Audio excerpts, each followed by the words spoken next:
Assalamualaikum warahmatullahi wabarakatuh. Di video ini kita akan membahas latihan soal bab 4 tentang kinematika gerak lurus yang terdapat pada buku fisika ini. Jadi silahkan bagi yang memegang bukunya bisa sambil dibuka bukunya.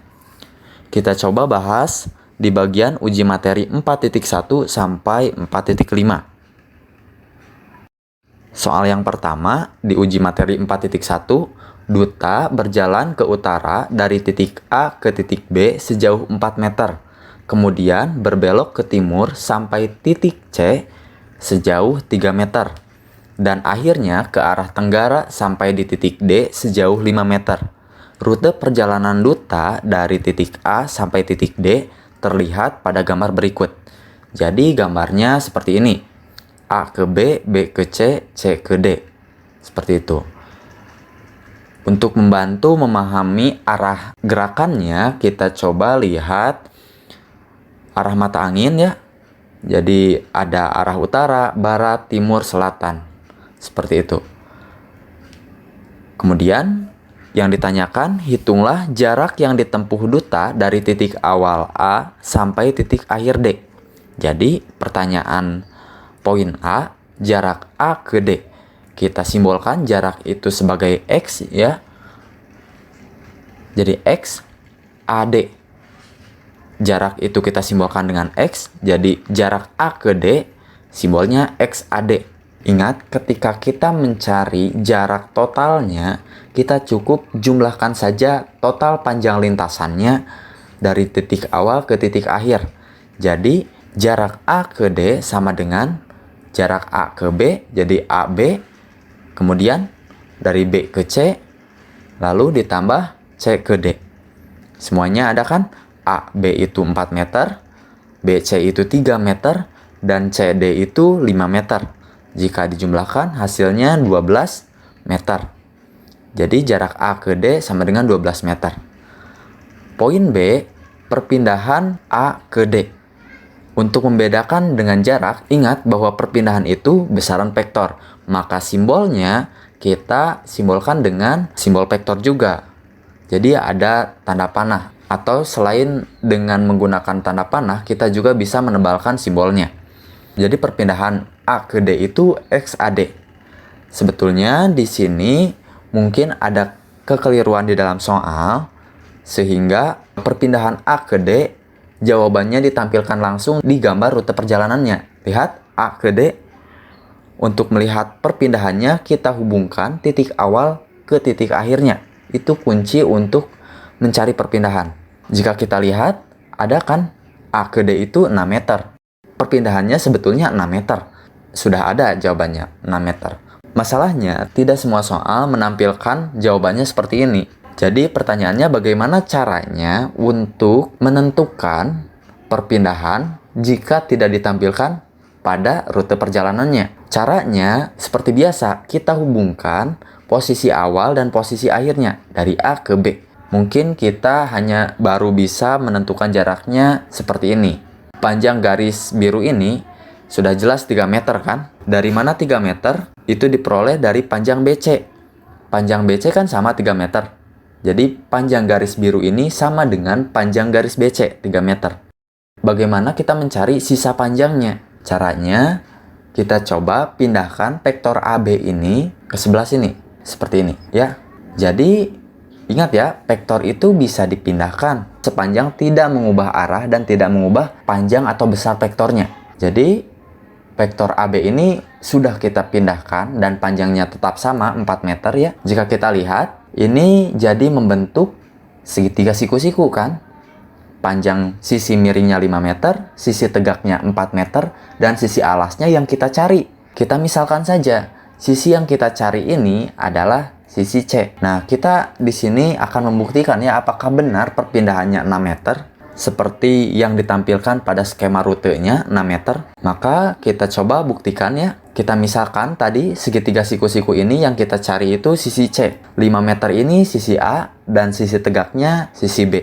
Maka kita cari sisi C sama dengan akar dari sisi miring itu A kuadrat dikurangi sisi tegaknya B kuadrat. Ini menggunakan teorema Pitagoras saja.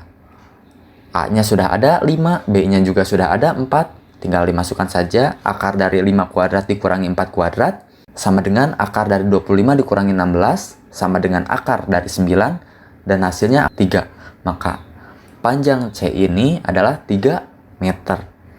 Maka terbukti jika C sama dengan 3 meter, maka 3 ditambah 3 itu adalah 6 meter. Hasil tadi terbukti ya, 6 meter. Ini jika tidak dicantumkan ya di rutenya. Begitu cara mencarinya. Sekarang kita coba ke poin C. Yang ditanyakan perpindahan duta dari titik A ke titik C. Seperti biasa ya, perpindahan itu kuncinya hubungkan posisi awal dan akhir. A ke titik C. Posisi awalnya di A, posisi akhirnya di C. Jadi garis perpindahannya itu garis warna hijau ini. Jika kita lihat, ABC ini kan segitiga siku-siku juga. Yang kita cari itu garis hijaunya. Sisi miring segitiga siku-sikunya. Jadi, XAC sama dengan AB kuadrat ditambah BC kuadrat. Ingat ya, di sini dijumlahkan karena yang kita cari adalah sisi miringnya. Ya, AB kuadrat itu 4, BC itu 3. Maka, akar dari 4 kuadrat ditambah 3 kuadrat sama dengan akar dari 16 ditambah 9. Dan jika dijumlahkan sama dengan akar dari 25. Akar dari 25 itu sama dengan 5 meter. Itu perpindahannya. Di sini intinya di uji materi 4.1, soal nomor 1, bahwa untuk mencari perpindahan itu kita hubungkan posisi awal dan akhirnya. Soal nomor 2, perhatikan gambar berikut. Di sini terdapat koordinat kartesius yang menggambarkan gerakan sebuah partikel sepanjang sumbu X. Ada titik A, titik B, titik C, dan titik D itu menggambarkan posisi partikel ketika bergeraknya. Yang ditanyakan, tentukanlah jarak yang ditempuh dari titik B ke D melalui lintasan BA, BD, dan lintasan langsung BD. Kita coba perbesar ya gambarnya. Jadi seperti ini. Yang ditanyakan jarak yang ditempuh dari titik B ke D melalui lintasan BA, BD. Jadi partikelnya bergerak dari B, kemudian ke A, dan kembali lagi ke B, dan dilanjutkan ke D. Seperti itu. Kita coba ukur jarak B ke A dulu yang pertama. Jadi poin A jarak BD melalui lintasan BABD. Jadi yang pertama kita coba cari ya. Untuk poin A, jarak BD melalui lintasan BABD. Jadi ketika partikel bergerak dari B ke A, dari negatif 2 ke negatif 6, itu kan sebetulnya jaraknya 4. Kita coba pakai logika saja. Dari negatif 2 ke negatif 6, jaraknya itu 4. Ya, itu jaraknya. Nah, jika kita ingin mencari menggunakan rumus jarak yang sebelumnya sudah kita pelajari, bahwa jarak itu sama dengan mutlak dari posisi akhir dikurangi posisi awal. Ya, jadi jarak BA itu mutlak dari XA dikurangi XB. XA itu posisi akhirnya dan XB itu posisi awalnya.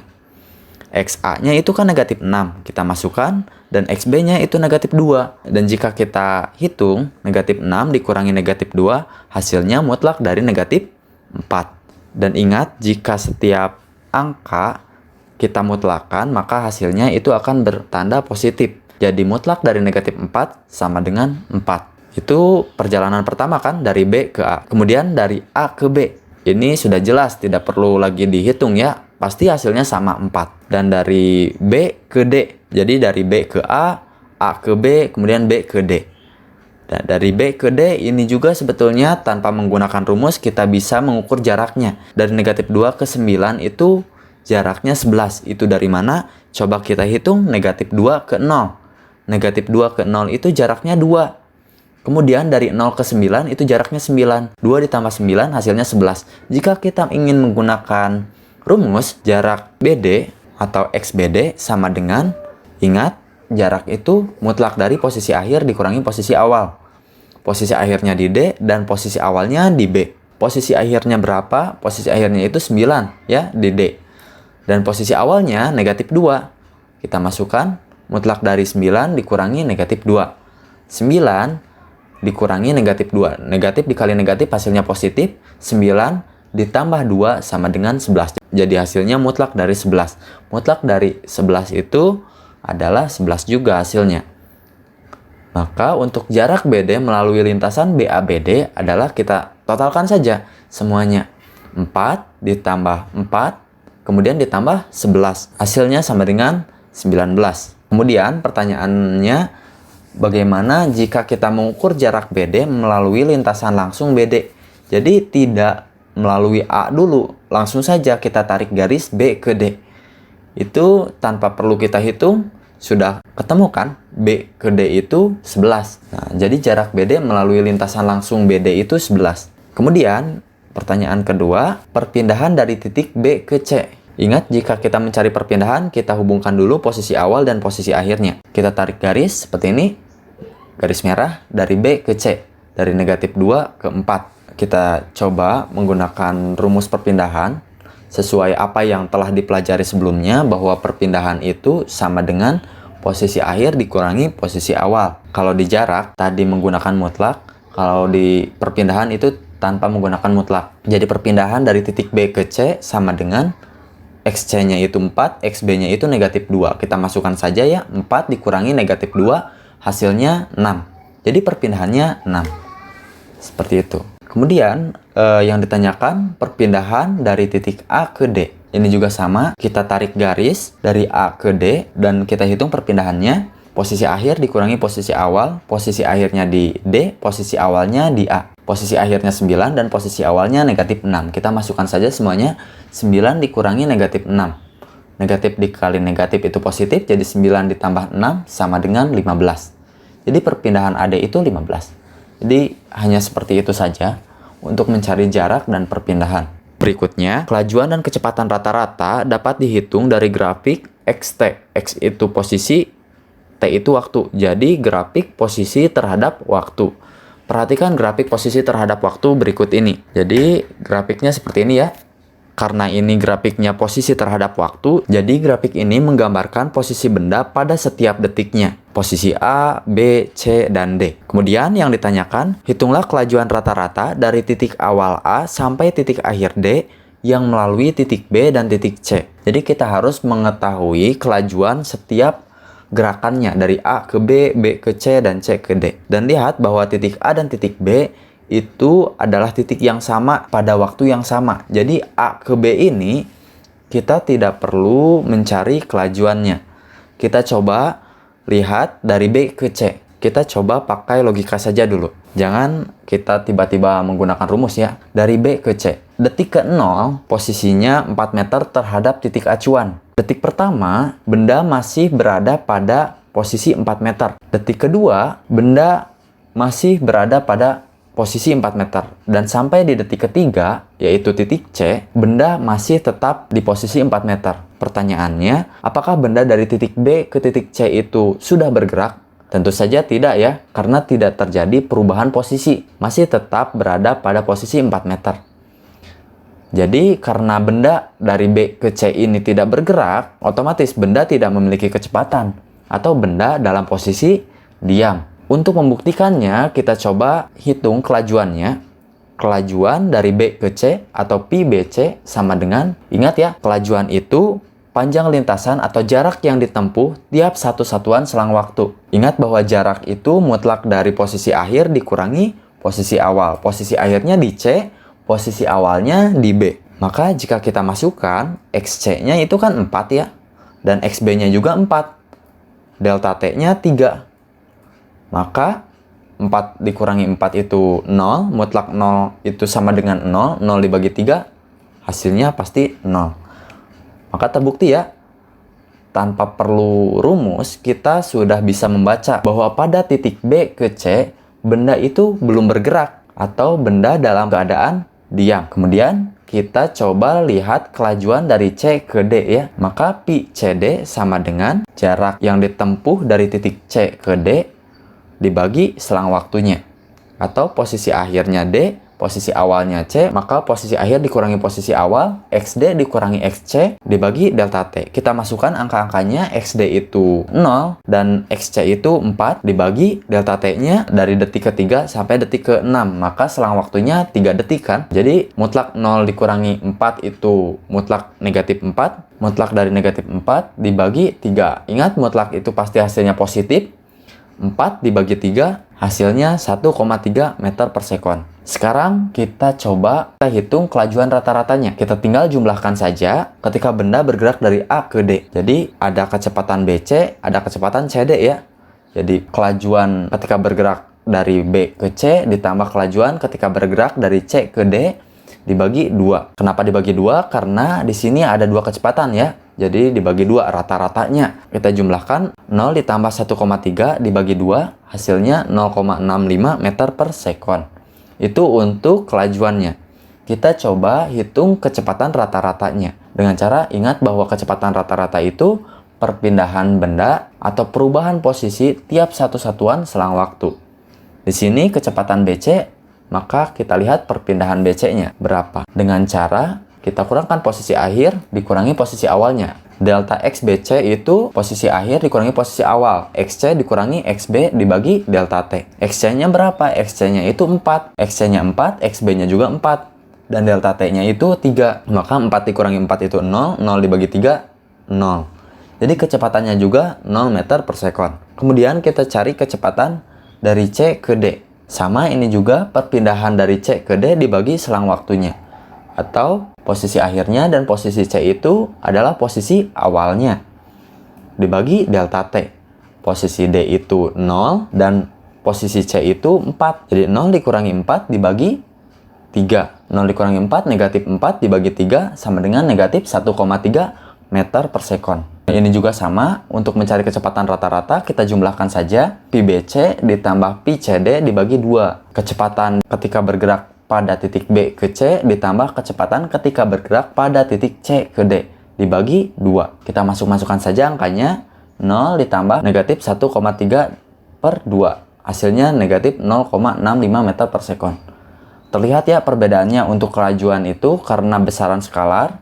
Jadi tidak mempertimbangkan arahnya, dan kecepatan yang bernilai negatif itu memperlihatkan arah geraknya. Kemudian, soal selanjutnya, dapatkah kamu memprediksikan kelajuan dan kecepatan rata-rata sebuah benda secara kualitatif hanya dengan memperhatikan grafik XT? Jelaskan jawabanmu. Untuk memprediksikannya, kita coba seperti tadi ya, pakai logika saja. Dari detik pertama benda berada pada posisi 4 meter. Detik kedua, benda berada pada posisi 4 meter juga. Detik ketiga, benda berada pada posisi 4 meter juga. Berarti di 3 detik pertama, benda itu diam. Maka PBC itu hasilnya 0 meter per sekon. Maka kelajuan di titik B ke C itu 0 meter per sekon. Begitupun dengan kecepatannya, itu juga 0 meter per sekon. Sekarang dari C ke D, kita bisa memprediksikan bahwa benda itu mulai bergerak karena mengalami perubahan posisi. Hanya saja untuk mencari nilainya kita tidak bisa dengan cara memprediksikannya ya. Kita harus memperhatikan grafiknya. Jadi seperti itu ya untuk memprediksikan gerakannya. Cukup melihat apakah benda itu bergerak atau masih dalam keadaan diam. Kemudian soal selanjutnya di uji materi 4.3, Duta bersepeda dengan kecepatan rata-rata 0,25 km per menit sepanjang garis lurus. Berapakah waktu yang dibutuhkan Duta untuk bersepeda sejauh 10 km? Biasakan ya kita tulis yang diketahuinya. Yang pertama kecepatan rata-rata sama dengan 0,25 km per menit. Yang kedua perpindahannya itu 10 km. Lalu yang ditanyakan adalah berapa waktu yang dibutuhkan Duta. Berarti yang ditanyakan itu delta T-nya. Maka kita jawab, ingat bahwa kecepatan itu sama dengan perubahan posisi tiap satu satuan selang waktu. Yang ditanyakan delta T-nya, kita pindah ruaskan saja delta T-nya ke kiri. Seperti ini. Delta T-nya pindah ruaskan ke kiri, P-nya pindah ruaskan ke kanan. Jadi delta T sama dengan delta X per P. Delta X-nya ada 10, P-nya juga 0,25. Kita masukkan saja 10 dibagi 0,25. Hasilnya 40. Jangan lupa satuannya, karena di sini satuannya menit, kita gunakan menit juga di sini. Hasilnya 40 menit. Soal yang kedua, cahaya merambat dengan kelajuan sebesar C sama dengan 3 kali 10 pangkat 8 meter per sekon. Tentukan waktu yang dibutuhkan cahaya untuk bergerak dari matahari ke bumi. Jika diketahui jarak bumi matahari 1,5 kali 10 pangkat 11 meter. Kita tulis yang diketahuinya. Yang pertama kelajuannya itu C sama dengan 3 kali 10 pangkat 8 meter per sekon. Kemudian jaraknya itu sama dengan 1,5 kali 10 pangkat 11 meter. Yang ditanyakan itu waktu yang dibutuhkan cahaya untuk sampai ke bumi. Dengan cara yang sama seperti tadi, ingat bahwa kelajuan itu adalah panjang lintasan atau jarak yang ditempuh benda tiap satu satuan selang waktu. Pi sama dengan delta X per delta T. Delta T-nya yang dicari, maka delta T-nya pindah ke ruas kiri, Pi-nya pindah ke ruas kanan.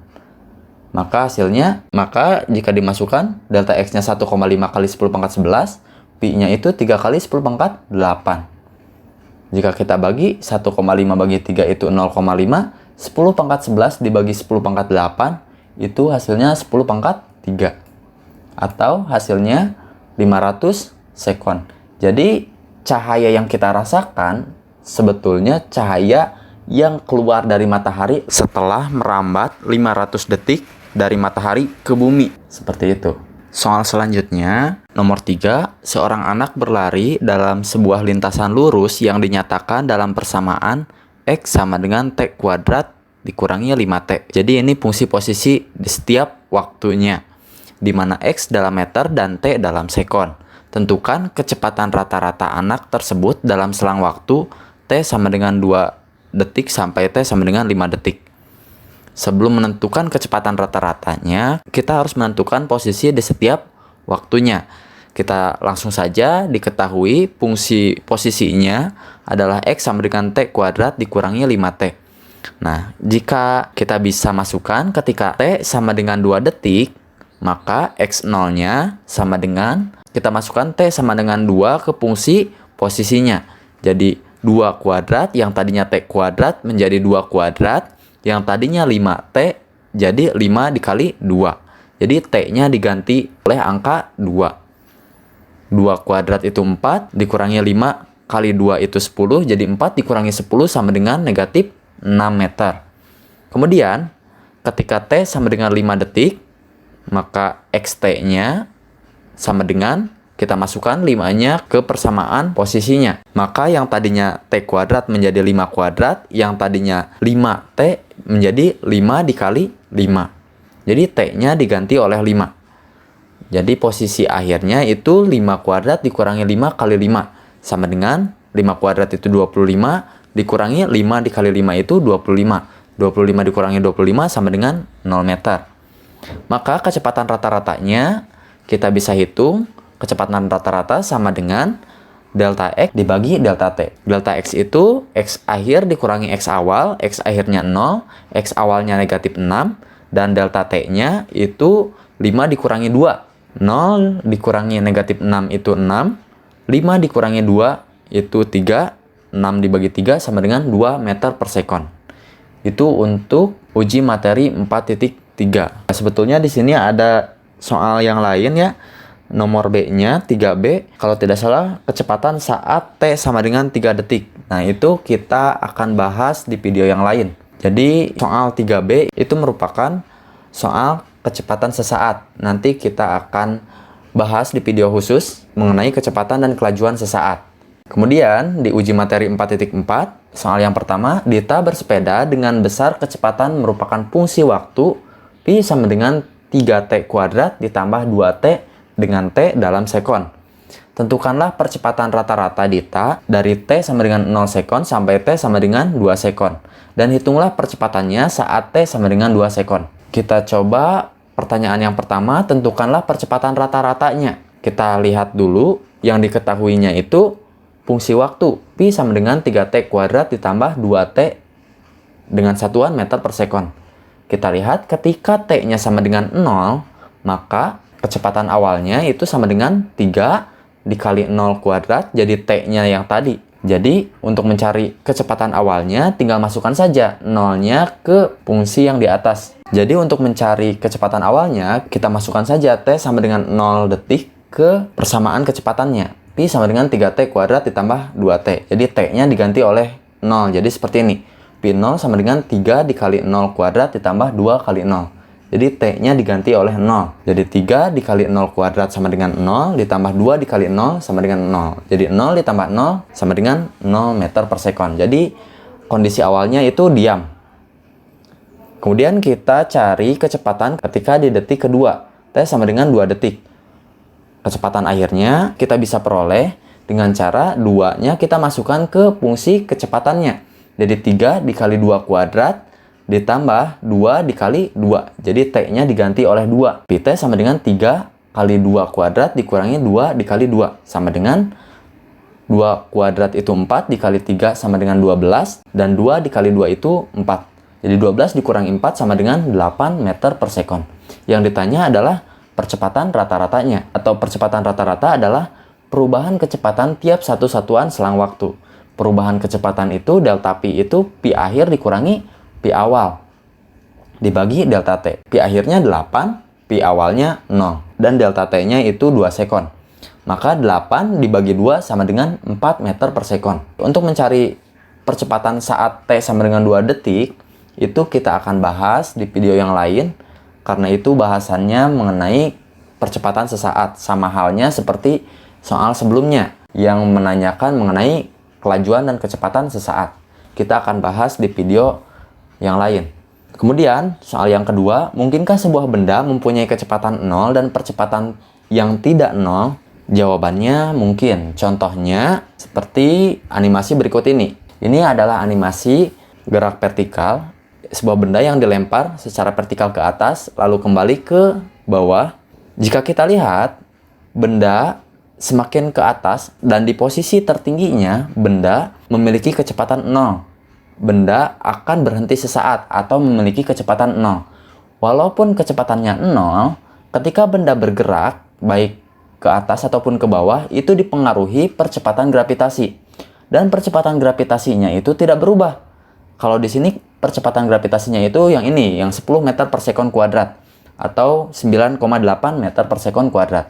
Jadi dalam kasus ini, dalam fenomena ini, walaupun benda memiliki kecepatan 0 di titik tertingginya, tetapi benda tetap memiliki percepatan yang tidak sama dengan 0. Jadi jika ditanya mungkinkah sebuah benda mempunyai kecepatan 0 dan percepatan yang tidak 0, jawabannya mungkin. Salah satu contohnya adalah pada gerak vertikal. Jadi seperti itu untuk uji materi 4.4, soal nomor 1 dan soal nomor 2. Kemudian lanjut ke uji materi 4.5. Pertanyaannya, bus antar kota melaju dengan kecepatan konstan 115 km per jam selama 1,5 jam. Tentukan jarak yang ditempuhnya. Yang diketahui di sini adalah kecepatannya, yaitu 115 km per jam. Dan selang waktunya 1,5 jam. Ditanya itu jarak tempuhnya. Untuk mencari jarak tempuhnya sebetulnya kita tinggal kalikan saja kecepatan dengan waktunya. Jika masih kesulitan untuk menentukan kita harus menggunakan rumus yang mana, kita coba mengingatnya dengan segitiga jarak, kecepatan, dan waktu seperti ini. Jika yang ditanyakan jarak, atau bisa jadi yang ditanyakan perpindahan, maka yang ditanyakannya itu kita tutup. Maka yang tersisa kecepatan dan waktu. Maka untuk mencari jaraknya, kita cukup kalikan kecepatan dikali waktu. Maka delta X sama dengan Pi dikali delta T. Pi-nya berapa? Pi-nya itu 115 km per jam atau 115. Dan delta T-nya itu 1,5. Kita hitung saja, kalikan 115 dikali 1,5. Hasilnya 172,5. Dan jangan lupa satuannya di sini adalah kilometer. Karena yang ditanyakan jarak. Soal selanjutnya, pesawat melintas di udara dengan kecepatan tetap 234 km per jam, menempuh jarak 1.500 meter. Berapakah waktu yang dibutuhkan pesawat tersebut? Yang pertama kita tulis yang diketahuinya, ada kecepatan yang besarnya 234 km per jam, kemudian ada jarak yang besarnya 1.500 meter, kita coba ubah ya ke kilometer, jadi 1,5 km. Dan yang ditanyakan itu waktunya. Maka kita jawab saja. Untuk mencari waktunya, kita ambil saja dari definisi kecepatan. Kecepatan itu adalah perubahan posisi tiap satu satuan selang waktu, atau Pi sama dengan delta X per delta T. Untuk mencari delta T-nya, maka delta T-nya pindahkan ke ruas kiri dan Pi-nya pindah ruaskan ke kanan. Jadi delta T sama dengan delta X per Pi. Maka kita masukkan delta X-nya itu 1,5 dan Pi-nya itu 234 km per jam. Dan hasilnya 1,5 dibagi 234 itu adalah sama dengan 0,0064 jam. Kemudian, soal selanjutnya, dua buah sepeda motor A dan B mula-mula terpisah sejauh 450 meter, bergerak dengan kecepatan konstan masing-masing 10 meter per sekon untuk sepeda motor A dan 25 meter per sekon untuk sepeda motor B. Hitung kapan dan di mana sepeda motor tersebut berpapasan. Sebelum menjawab pertanyaan ini, lebih mudahnya kita coba gambarkan dulu kondisinya. Misalkan di sini sepeda motor A kita gambarkan dengan bulatan warna biru ya. Dan sepeda motor B kita gambarkan dengan bulatan warna hijau. Terpisah sejauh 450 meter. Awalnya terpisah sejauh 450 meter. Di sini ada kata-kata berpapasan. Ingat, berpapasan atau bertemu ya. Yang perlu kita pahami, kedua motor ini ketika berpapasan memiliki selang waktu yang sama atau TA sama dengan TB ya. Waktu yang ditempuh oleh A sama dengan waktu yang ditempuh oleh B. Kemudian, waktu itu kita bisa cari dengan cara jarak dibagi kecepatan. Jadi, jika kita ingin mencari TA, maka jarak A dibagi kecepatan A. Begitupun untuk mencari waktu B, kita gunakan jarak tempuh sepeda motor B dibagi kecepatan sepeda motor B. Sebelum dilanjut, kita lihat lagi 450 meter ini adalah jarak yang akan ditempuh oleh kedua sepeda motor, yaitu SA ditambah SB. Ya, jadi jarak totalnya itu 450 meter. Jarak total yang akan ditempuh secara bersamaan oleh motor A dan motor B. Kemudian, jika kita ingin mengetahui jarak B, maka SB sama dengan 450. SA-nya kita pindah ruaskan ke kanan. Yang tadinya positif menjadi negatif. Jadi SB sama dengan 450 dikurangi SA. Jadi yang ini SA per pi A sama dengan SB per pi B, SB-nya kita ganti dengan 450 dikurangi SA. Ya, jadi kalau kita ganti jadi seperti ini. Jadi SB-nya kita ganti dengan 450 dikurangi SA. Kecepatan motor A kita ganti dengan 10 meter per sekon, dan kecepatan motor B kita ganti dengan 25 meter per sekon. Jadi seperti ini. Kecepatan motor A 10, kecepatan motor B 25. SB-nya kita sudah ganti dengan 450 dikurangi SA. Kita coba kali silangkan 450 dikurangi SA dikali 10. Kemudian SA dikali 25. Hasilnya 25 dikali SA sama dengan 10 dikali 450 kurangi SA. Ini dari mana? Ini dari kali silang ya. 25 dikali SA sama dengan 25 SA. 10 dikali 450 itu 4.500. Dan 10 dikali negatif SA sama dengan negatif 10 SA. Nah, negatif 10 SA ini kita pindah ruaskan ke kiri. Jadi, 25 SA ditambah 10 SA sama dengan 4.500. 25 ditambah 10 sama dengan 35 SA. 35 SA dan kita tulis lagi 4.500-nya, maka kita peroleh SA-nya sama dengan 4.500. Nah, jika kita ingin mencari SA-nya, maka kita peroleh 4.500 dibagi 35. Hasilnya 128,57 meter. Jadi, jarak yang akan ditempuh oleh motor A ketika berpapasan adalah 128,57 meter.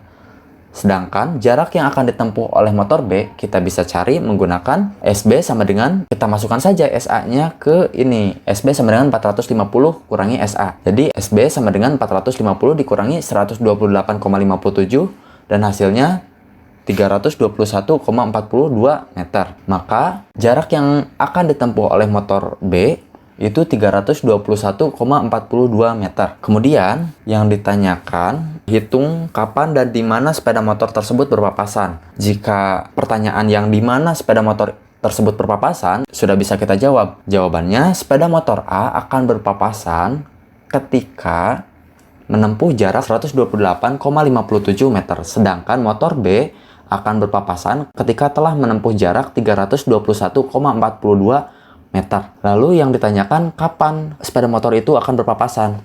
Caranya, kita cari salah satu waktunya saja. Misalkan kita cari waktu tempuh motor A atau TA sama dengan SA per pi A. Jarak dibagi kecepatan. Jaraknya berapa? Jaraknya yang tadi 128,57 dibagi 10. Hasilnya sama dengan 12,857 sekon.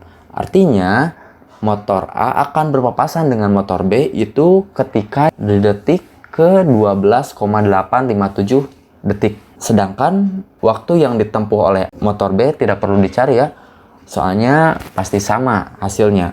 Namun jika membuktikan bahwa TA sama dengan TB, kita coba hitung TB-nya. TB-nya sama dengan SB dibagi PB, jarak dibagi kecepatannya. Jarak motor B itu 321,42 meter dan kecepatan motor B itu 25 meter per sekon. Dan hasilnya juga akan sama, 12,857 sekon. Jadi jawaban dari soal hitung kapan sepeda motor tersebut berpapasan, jawabannya di detik ke 12,857 sekon. Jadi seperti itu ya untuk jawaban uji materi nomor 2 dan nomor 3.